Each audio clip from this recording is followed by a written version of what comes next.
So the reason I brought this to your attention is really that when I reviewed what it was that was in the ABC squared reports, it looked like you were trying to do much like what Oakland has done in the past. And I'm very familiar with that one because I attend some of the noise forum meetings and consult with them as well. Yes, Jason. Yeah, good evening, thank you for coming. Question for you regarding implementation of these patterns. How much involvement was the community given into this solution for solving the problem, and what was the airport's responsibility in order to answer that? So the community's involvement was through the roundtable, or they call it their noise forum. And with their noise forum for each neighborhood, it's set up differently than this one. For each jurisdiction, they had an elected official, appointee, and a community member.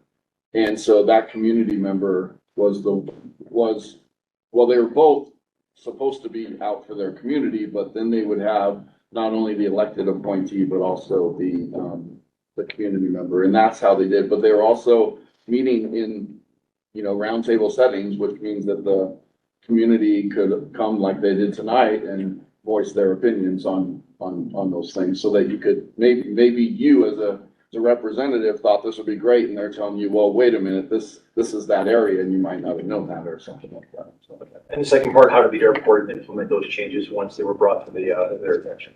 So I think what's more important is how would you do it today? Yeah. Because it might have been done a lot easier then. And it's not difficult here. So we're talking about VFR, visual flight rule operations, right? We're not talking about changing any procedures, so to speak. Sure. And so what you do, what I would recommend is that you go through the process, identify the areas, find flight routes that could work, that's flyable, and then take it, I would first you don't have to, but I would take it to the pilot community, say, what are your issues so that you can address them? And then you take it to the tower and get their take on it. Because if you haven't addressed the pilots first, they're going to say, well, what did the pilots think about this? Right. So, because it's going to take both of them, especially for a small circuit, one of the things you're looking at here, or an early turn. So it takes both the pilot and the controller to be educated on those procedures and be willing to do them, because the shorter the circuit, the quicker the tower needs to tell the pilot to turn, right? Same with the early turn. It needs to tell the pilot when to turn. Now with an early turn, it's a little bit different in that the pilot can say, when you get to 500 feet, make a turn. And so then it's in the pilot's control. He sees it at 500 feet, he makes the turn. But with a circuit, it's more than that. So. And last question, from design to implementation, what was the time frame? For them, it took a few years, and that is because of the negotiations of those areas and the flights. But once you have that map, and I think you guys might be in a better position to get there quicker, it's really a matter of months and getting the buy-in. Because there's nothing that, and I was just with the FAA earlier this week, so I took the opportunity to challenge my assumption there. And they said, as long as it's a VFR things that you're doing, yes, all you have to do is get tower buy-in. So you don't have to go, further. You don't have to go to the region or the national or anything to get buy-in on this. You could actually do this all local. Great, Gene, thank you. So is this voluntary or mandatory? Their plan?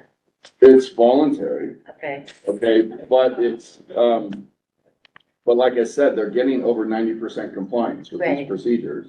So how are they getting 90% compliance? What are some of the things that they're doing to get compliance? Well, they were at about 75 or 80% compliance before Whisper Track. After Whisper Track, they got into the 90% compliance. It's a matter of getting the information out to the pilots. John Bauer. Did Oakland have any pre-ANCA, pre-Airport Noise and Capacity Act restrictions in place before they implemented the voluntary procedures? Do you know? John Wayne, I know John Wayne. Yeah. They had pre-ANCA restrictions. I don't believe that Oakland had any pre-ANCA. So this is all post-ANCA, all voluntary? Well, this actually isn't dependent on ANCA, and the reason is right, it's all VFR. It's all local. VFR. It's all right. It's all VFR. And they're not restricted. And it's not mandatory. It's voluntary. Right. Excellent. Thank you. So we had a beta test in which we tried to look at a possible VFR. We talked to our training schools, we talked to the tower. What we got was not a whole lot of compliance. So what if we go down this road and it's based upon the compliance of our tower operators and they don't want to do this? At what, where does that leave us at that point? I rarely, if ever, have that result. Okay. Because they realize that you've worked hard at this and you're really trying to make a win-win situation. They can keep flying and this is how you want them to fly and be neighborly. So if Jason, our airspace procedures guy, believes it can be flown, then that's why we have them, because we did make some really crazy ideas and they didn't float, but he understands what's flyable. And so they're not gonna be able to say we can't fly that. There might be reasons they don't want to, and we just have to address those. But it's not very common that you run into those roadblocks if you're all in agreement. Where you don't get things done is when a body like this can't agree and they say, well, like half of us want this.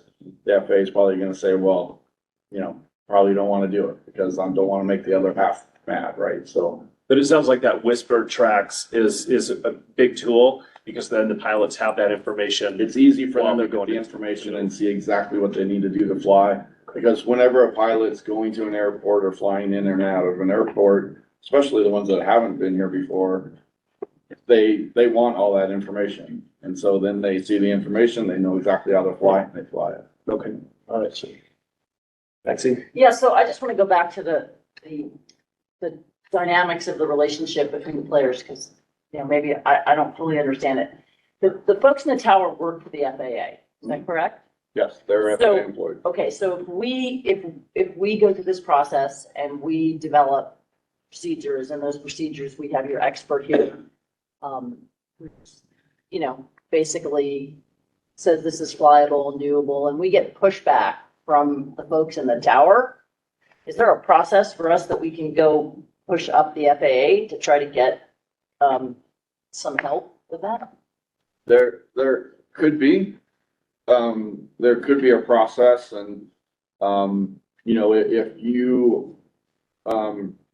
if it is really flyable, they're just pushing back and you don't think their pushback is of merit and that you think they're just not wanting to change or something, then you could certainly take it to the airport's district office here in Denver and seek their assistance. I'm just saying, we go through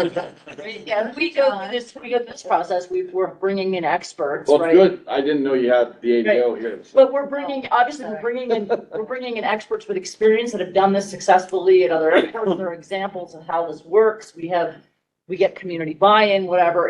We work with the pilots, so I'm just wondering at that point, if we've gone through all these steps, we have the CNR, we're following all the procedures and processes the FAA has asked us to do. Are we going to be able to get buy-in from the FAA? So I can't speak for the tower because I'm an infrastructure guy on the ground, but we often have those conversations back and forth between air traffic and airports division. So they're two different divisions, two different lines of business within the agency. Right. Some of it, we don't know, like, we don't know if they have staff, there may be staffing, there may be some things that we just don't know. And that would come out in that negotiation phase, hopefully. Right. That they would say, hey, we can or can't do this for the following reasons. Right. And there may be opportunities to help mitigate those at that point. I'm just, because obviously the whole CNR, this is based on what the FAA is requiring us to do. This is part of the process that we engage everybody and we go through. I just want to make sure that Right, and that's taken care of in the negotiate, like when tower is gonna ask if what the pilot can use instead. right. And then they're gonna look at it from a staffing perspective and things that they do from a daily controlling of traffic in and out of this airport. And they're gonna say parts of this are doable, parts of it aren't. Let's talk about it, go back to the drawing board on this, this, and this. I'm sure you go through a lot of iterations when you're doing that. Yeah. So, I mean, it's not just I don't believe it, it's just no, this isn't going to work, we're not going to talk. It's okay, how do we, air traffic is very interested in accommodation of operations in the NAS. That's what they do. So, and we would employ some other folks from our district, from air traffic's district, that we know that we would get them involved if we need to, but I don't foresee that as a problem if you have pilots that are saying, hey, yes, we can fly this, this makes sense. I mean, you did raise an issue, and I think I talked about it earlier, is staffing can be, because remember, it has to be that quick communication. Right. To get them to turn, right? And so if they're, controlling another aircraft at the time that they're supposed to tell this person to turn, then it might be delayed. And so, but they will know that. They'll be able to say, oh yeah, we could do this, but we could probably only do it 70% of the time or something because there are other needs of our. Right, company. or if we could do this, but we need X amount of staff, right? Maybe that means we need to go push on our electeds to, you know, federal. Or what's been working in recent times too, not so much a few years ago, but now is that they're gonna see the problem, right? Air traffic's gonna see the problem. They're like, we can't do this, but what if we did this? Okay, so that's part of the deal. And then we go back and see, okay, this is what they said they could do, and then put that on the map and see if it addresses it. So it is an iterative process, and it's rare that it gets to a stalemate.